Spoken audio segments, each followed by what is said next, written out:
এখানে এসে আসলে খুব মুগ্ধ হয়েছে, বিশেষ করে নাদিম ভাইয়ের আমন্ত্রণে এখানে আসা।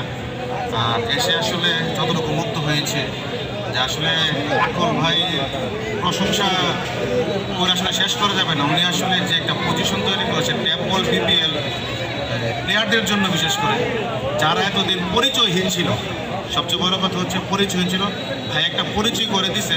ট্যাপ বল বিপিএল একটা ক্রিকেট বোর্ড, এটা লোক আজকে উন্মোচন হবে। পাশাপাশি আমাদের এখানে যে এমপি মহোদয় উনি আরও আশ্বস্ত করে গেছে, আমাদের যে মুজিব সাহেব এই আসনের যে এমপি মহোদয় উনি আশ্বস্ত করে গেছেন যে ট্যাপ বল বিপিএলটা বিসিবির মতো করে আমাদের যে ক্রীড়া প্রতিমন্ত্রী আছেন আমিনুল ভাই, ওনার কাছে প্রস্তাব দিয়ে এটাকে জাতীয়করণ করার জন্য উনি একটা চেষ্টা করবে এবং উনি আশ্বাস দিয়ে গেছে যে আমরা সংসদে যে কোনো দিন ওনার কাছে গেলে উনি এটাকে ব্যবস্থা করে দেবে। আর টেপ টেনিসটা তো আসলে আমার মনে হয় আমাদের বাংলাদেশে আমাদের যে ক্রিকেট বলের ওইটা থেকে আমরা অনেক জনপ্রিয়তা আছে।